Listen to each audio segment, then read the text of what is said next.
Hey, happy Thursday, everybody, and welcome to another Chamber check-in episode from Idaho's only five-star accredited chamber. Today marks the 5th year of this program and 500th episode. And it's only appropriate that we feature an organization that has been supporting this community for many, many years and has been a chamber member for 40 years. And today I have senior development manager with us today of the United Way of Treasure Valley, Savannah Lewis. I'm going to bring her on stage right now. Hey, Paul. Hi, Savannah. Thanks for carving out some time with me today. Absolutely. Thank you for the invite. I'm happy to be here with you today. So I get to see you all the time with the chamber, and now I get to help share what you do and the work that United Way of Treasure Valley does, and how it impacts the community. So, Savannah, this is pretty cool that I get to do this series and feature members, businesses. I really like talking about the people and sharing kind of their stories and how they get involved in the organizations that they're in. So let's start with you, Savannah. Tell us a little bit about your background and history of work that led you to the United Way.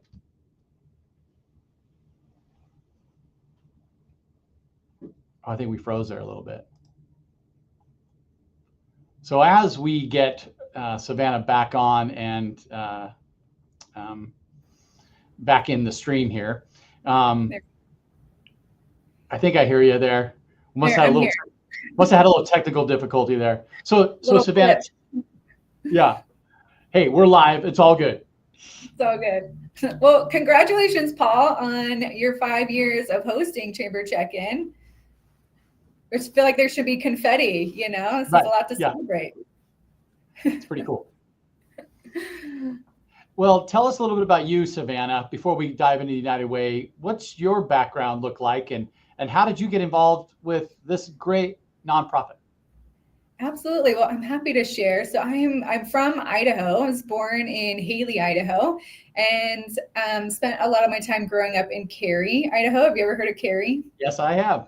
Yeah, a lot of people have driven through it, but not necessarily stayed. It's more one of those, you cross it on the freeway there, and it's, those two major intersections. And so a lot of people have been through it, but that's where I grew up. I went to Cary High School there. There was about 300 to 400 people there when I was growing up, and I graduated top 10 in my class. Not too impressive when I tell you how many people were actually in my school, but I still like to brag. And then after that, I got to live around the world, experience a lot of things. And then I got my undergrad in social work at the University of Alaska.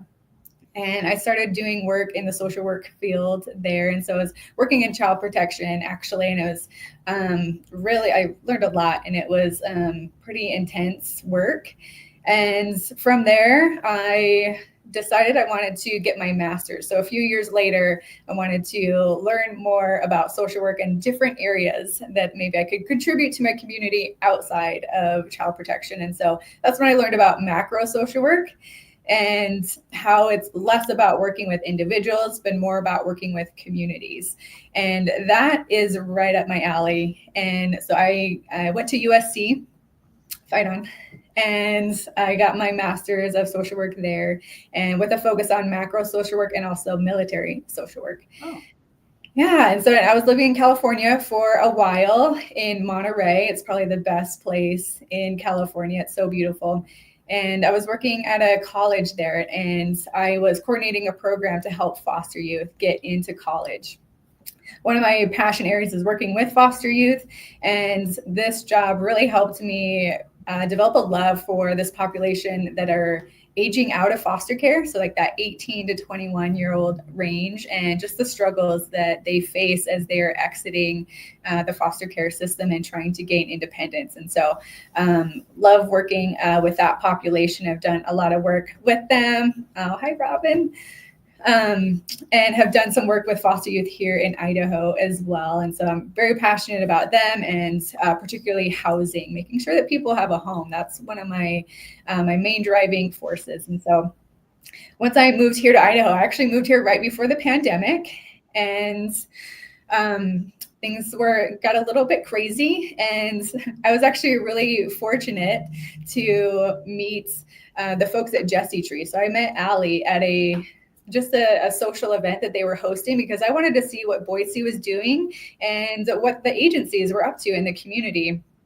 And I had learned all about Jesse Tree. And so once the pandemic hit, they were immediately looking for a new case manager to come on, because they knew that in a few weeks' time of people, missing those few weeks of work that we were supposed to miss, that people would have a hard time paying rent that next month.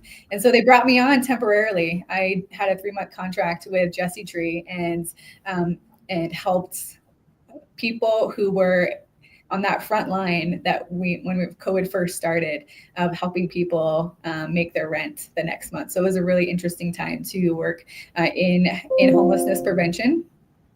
And from there, I secured a job with the Idaho Department of Labor out in Nampa. They have a campus there. I don't know if you've been, but it's a really awesome program. And typically it's a national program, but Idaho is one of the few states that was able to secure a demonstration project, a grant. And so I was on the service learning team. I coordinated all the student activities out at Job Corps for about 2 years, and it was fantastic. I got to work with youth, 16 to 24-year-old range, who need that extra opportunity for education or employment, and it was just a fantastic program. And from there, that's where this position opened up at United Way, and so I'm the senior development manager for community engagement and development. And this program really fits so well with my education of macro social work, because I'm really trying to work with the community and mobilize the community to work towards the best good. And to me, it just fits really well with my skill set. And so it's just the perfect place to be. It's a great fit. Wow. Incredible background, Savannah, with your education, your global experience, and bringing back here locally. I always love it. Think globally, act locally, and you're doing it, Savannah. Yeah, I'm like a boomerang is what I learned. With your skill set, have you really found a good rhythm in your new role? And tell us a little bit about what you're doing in your role. Absolutely. So I work with corporate partners and philanthropic agencies and community members. So essentially, United Way is we are a collaborator, we're a connector and a convener. And so we're bringing the right people to the right table to have the right conversations. So many people are coming from different perspectives and different expertise areas. And that's where we want to get those people at the table. And so what I do in my role is to help with engagement events. And so we'll talk about that a little bit later. But that's my role, is engaging the community in our work, and then also a lot of fundraising. So we have amazing philanthropic partners here in the community. So businesses that are headquartered here or have a big presence here, who have that corporate responsibility and want to give back. Those are the partners that I work with, and give them that avenue to be generous to the community and to be part of the solution. Well, for folks that don't know about the United Way and its impact and mission, I know from working with United Way over the years, everybody that works in a corporate setting often every year gets an opportunity to give with their annual paychecks, right? Their weekly paychecks, that $2 a week or whatever it is. And you wonder where that's going. And so this is a great opportunity to help share that. Some people might not even know that United Way is, like you said, a platform for gathering other nonprofits and funding those different causes. So kind of give us that 30,000 foot view, Savannah, of what United Way does and how it does it. Yeah, great question. So a lot of people have heard about United Way and they've seen it, but aren't quite sure what United Way does. And that's a really valid question, because United Way is global. And each chapter shows up differently in the community. And that's because United Way is focused on what that community needs. And so that's why they're all going to focus a little bit differently. But one thing that will be the constant is United Way always uses data to drive their investments and to make the decisions that they do. And so United Way here in the Treasure Valley, we have a couple of focus areas. And one of them is financial security. So this looks like, ensuring, a big one right now is housing. So making sure that there's access to affordable housing and solving for homelessness and prevention of homelessness. So we work with these fantastic organizations who are doing that work, but they all have a different angle. And so we work, with all of them to help provide those solutions. So financial security, but also youth opportunity is a big one as well. And that looks like education. That's a huge one. And I know we'll talk about this a little bit more with the book drive, but that is one of our main focus areas. And also healthy communities is also a huge impact area for us. That's what Idaho needs. What we're seeing right now in our data is that there is a mental health crisis, and we don't have enough mental health providers for the need that we have here as Idahoans. Yeah, so United Way shows up in the community and helps to solve those community issues. And so we're bringing those partners to the table to collaborate so that we can all solve it together. This is what we call collective impact. It's too big for one organization to solve. And so it's getting the right people at that right table to come up with a solution and to work on it together.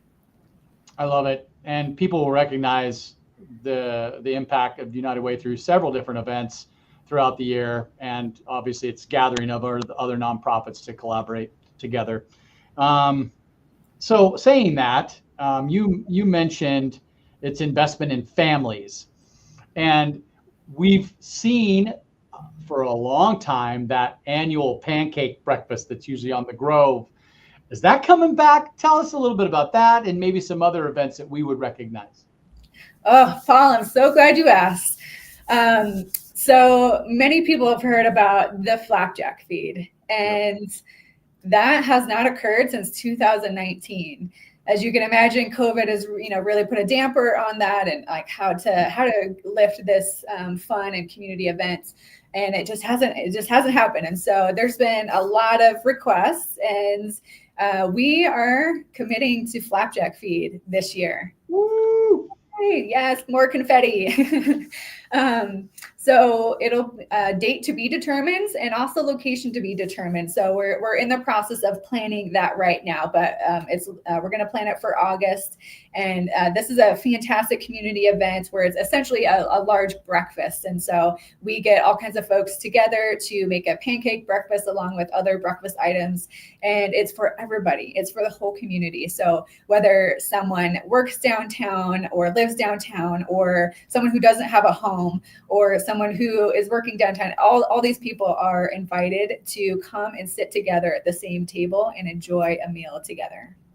And I always like the pre-party where you're stuffing those backpacks full of family goods, right? Whether it's kids stuff, if it's hygiene stuff, whatever it is. You kind of earn your breakfast a little bit. I like it. Absolutely. It's a fun one as well.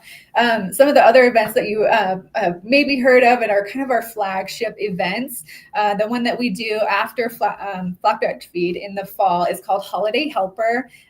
This is where a whole week-long event where we have about 800 volunteers come throughout the week, and they pack similar boxes of kind of what you're talking about. Instead of backpacks, they're boxes of food, and it's all shelf-stable food, and sometimes we'll have hygiene items in there as well. And the reason we do this event is because there are a lot of kiddos here in the Treasure Valley who rely on meals at school. And so if they, if lunch for sure, and then if they're lucky to go to a school where breakfast is provided, that's even better. However, when kids go on the Thanksgiving break or the winter break, they don't have that option of eating at school. And so a lot of kids are going without sustainable food during that time. And a lot of times these families are having an ALICE budget, which is asset limited income constrained employed. So they're already on this survival budget and often don't have enough money to spend more on food. And so this is just a box to get them through those holidays and to show them how much we care. And but we know that, food insecurity is not just for the holidays, that people struggle with food insecurity year round. And this is where we highlight our United Way initiative, findhelpidaho.org. And this is essentially a resource. It's a free resource where anyone can go on findhelpidaho.org. It's going to ask you what your zip code is and what you're looking for. And it could be a food pantry. It could be help with electrical assistance. It could be, childcare, any of those things. And it'll bring up free or reduced costs programs in your zip code. It's a really incredible tool. Yeah. And then, of course, our last event. Do you want me to start into that? Let's do it. Okay. So the last event is actually the one we're doing right now. In the spring, we do our United Way book drive. And this is our 10th annual event that we're doing. Yeah, it's our 10th year doing this book drive. And so we're super excited to host this book drive this year. Our goal is to get 25,000 books. And that's a lot of books. I don't know if you've seen 25,000 books in one spot, but it's a lot. And last year we were able to collect just over 22,000, which was great. So we're just trying to get even more this year. And we're doing this book drive to really promote education and how important literacy is for these kids. And just some stats, because United Way is focused on data. That's how we make our investments and drive the initiatives that we do. But there's 61% of families in the Treasure Valley who are financially insecure, who don't have books at home for their kids. So that's a lot. It's a really high number. And we know that up until third grade, someone is learning how to read. These kids are learning how to read, but at third grade, they're reading to learn. And so this is really important. And because once you know how to read, you can teach yourself anything, right?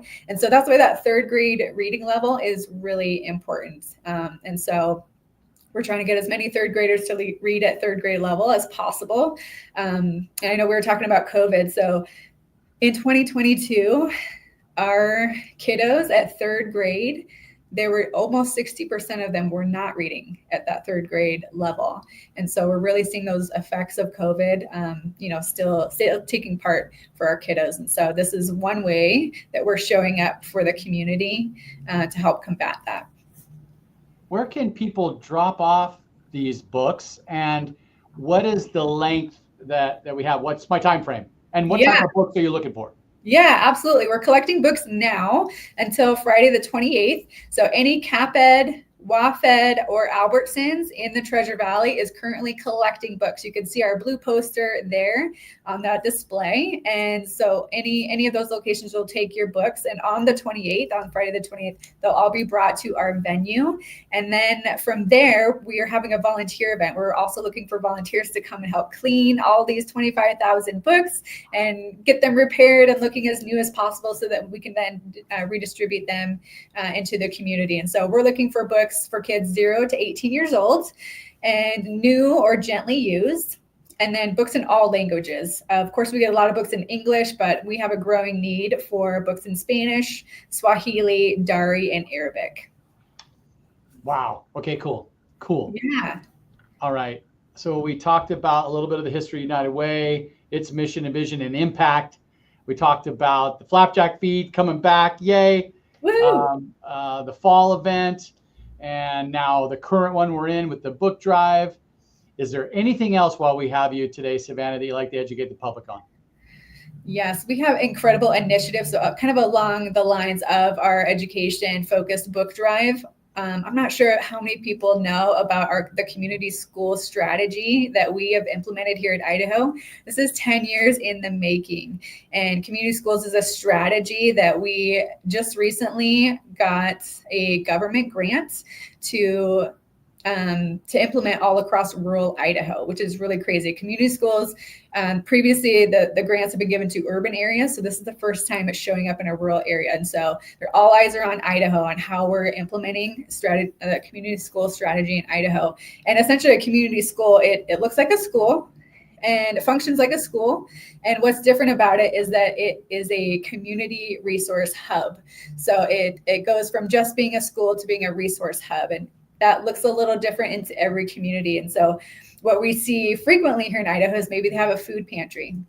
Maybe they have a clothing closet.